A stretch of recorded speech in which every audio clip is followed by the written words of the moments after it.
ওহ, আর পারছি না, ব্যথা লাগছে তো রাজ। রাজ ঠাস করে চর বসিয়ে দেয় অধরার গালে। চড়টা এতই জোরে ছিল, অধরার ঠোঁট কেটে রক্ত গড়িয়ে পড়তে লাগল। রাজ অধরাকে দেওয়ালের সাথে চেপে ধরে আছে।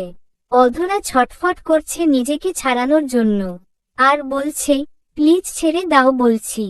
কি করছো এসব? তোমার পায়ে পড়ছি, আমার সর্বনাশ করো না। প্লিজ ছাড়ো। কি চাও তুমি আমার কাছে? আমার সতীত্ব হরণ করো না। অধরা রাজের সাথে পেরে উঠছে না। রাজ জোর করে অধরার শাড়ির আঁচল টেনে হিঁচড়ে ছিঁড়ে ফেলছে।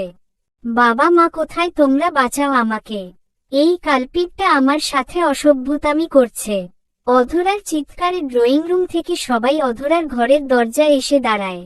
অধরা রাজের পায়ে পড়ছে, তবুও রাজ ছাড়ছে না।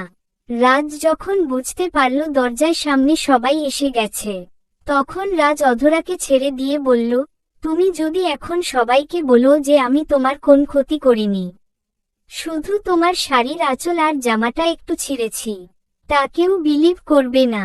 কথাটা বলে মুচকি হেসে রাজঘরের দরজা খুলে দেয়।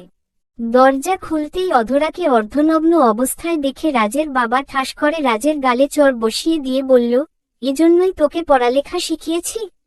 রাজ কোন কথা না বলে চলে যায়। অধরা দরজা লাগিয়ে কাঁদতে থাকে। রাজ তার স্বপ্নগুলো নষ্ট করে দিল। তার মৃত্যু ছাড়া এখন কোন রাস্তা নেই। কেন এমন করল? সদ্য কাজলগুলো অধরার চোখের ভ্রু ছেড়ে গাল ছুঁয়ে যাচ্ছে। নতুন কালো পাড়ের নীল শাড়িটা আর আগের মতো নেই। নীল রঙা কাচের চুড়িগুলো ভেঙে টুকরো টুকরো হয়ে গেছে অধরার স্বপ্নগুলোর মতো এক নিমিষে। মাথার সিল্কি করা চুলগুলো আর আগের মতো নেই। জীবনটা যেন এক কালবৈশাখী ঝড়ে লণ্ডভণ্ড হয়ে গেল। সবাই চুপচাপ বসে আছে। কারো মুখ থেকে কোন কথা বের হচ্ছে না। মনে হচ্ছে ঝড় থেমে গেলে যে শান্ত অবস্থা বিরাজ করে সেরকম সবকিছু স্থবির হয়ে আছে। কেউ ভাবতেও ঘুণাক্ষরে মেয়ে দেখতে এসে রাজ এমনটা করবে। রাজের বাবা আর অধরার বাবা ছোটবেলা থেকেই বন্ধু, আর তাই রাজ আর অধরার বিয়ের জন্যই আজ কথা হচ্ছিল। এক পর্যায়ে ছেলে মেয়ে আলাদাভাবে কথা বলার জন্য যখন রুমে পাঠানো হয়, তখনই রাজ বিশ্রী ঘটনাটার জন্ম দেয়। অধরার বাবার মরে যেতে ইচ্ছে করছে। সে এ মুখ দেখাবে কিভাবে সমাজে? রাজের বাবা এসে অধরার বাবাকে বলল, বন্ধু আমাকে ক্ষমা করে দে। তোর কাছে ক্ষমা চাওয়ার কোন উপায়ান্ত নেই। বন্ধু আমি কি করব? আমার মরা ছাড়া কোন উপায় নেই। এ মুখ সমাজে দেখাবো কি করে? কাল যখন রাস্তা দিয়ে যাব, তখন লোকে বলবে, ওই দেখ ধর্ষিতার বাবা যাচ্ছে। এই বলে অধরার বাবা কেঁদে দিল। রাজের বাবা অধরার বাবাকে জড়িয়ে ধরে বলল, বন্ধু কান্না করিস না, আজ এ মুহূর্তে রাজ আর অধরা মার বিয়ে হবে। অধরা এ কথা শুনে বলল, কি বলছেন এসব? আমি কি আপনাদের হাতের পুতুল? যা ইচ্ছা তাই করবেন? মন চাইলে খেলবেন, না মন চাইলে ছুঁড়ে ফেলে দিবেন?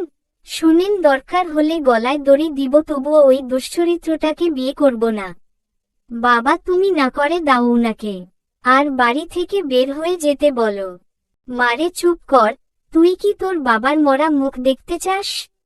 মারে তোর কাছে জীবনে কিছু চাইনি, আজ বাবা হয়ে আমার সম্মান তোর কাছে ভিক্ষা চাচ্ছি। পারবি আমার সম্মান রক্ষা করতে? বিয়েটা তুই করে নে। বাবা তুমি অমন করে বলো না, আমি বিয়ে করব, আয়োজন করো। এদিকে সন্ধ্যায় রাজ আর অধরার বিয়ে হয়ে যায়। অধরা বাসর ঘরে ঢোকার সময় বিষ খেয়ে নিছে। সে চায় না রাজ নামক ধর্ষকটার সাথে সংসার করতে। অধরার খুব করে কান্না পাচ্ছে। একটা সময় সে রাজকে খুব ভালোবাসত, কিন্তু যেদিন তার বোন সুসাইড করল, আর সুসাইড করার পর যখন তার বোনের ডায়েরি পড়ে জানতে পারল সুসাইডের কারণটা ছিল রাজ, এখনো সে দিনের কথা মনে হলে রাজকে খুন করতে ইচ্ছে করে। কিন্তু সেদিন কাউকে কিছু বলতে পারে নাই, আর এখন নিজের বোনের হত্যাকারীকেই বিয়ে করতে হলো। এসব ভাবতে ভাবতে চোখ থেকে টুপটাপ বৃষ্টির মতো জল গড়িয়ে পড়তে লাগল। বাসর রাত সবার স্বপ্নের হলেও অধরার কাছে বাসর রাতটা জীবনের কাল রাত মনে হচ্ছে। বাসর ঘরটা তার কাছে নরক মনে হচ্ছে। তার সব স্বপ্নগুলো আজ ফ্যাকাশে। এসব ভাবতে ভাবতে হঠাৎ দরজায় কড়া নড়ল। অধরা তাকিয়ে দেখে রাজরুমের দরজা লাগিয়ে এদিকে আসছে। কিন্তু এখনো বিষে কাজ করছে না কেন? রাজ যদি সত্যি স্বামিত্ব ফলায়, নাহর মতো একটা দুশ্চরিত্রের সাথে ঘর করা যায় না। এদিকে রাজ অধরার কাছে এসে ঘুমটা সরাতেই, চলবে।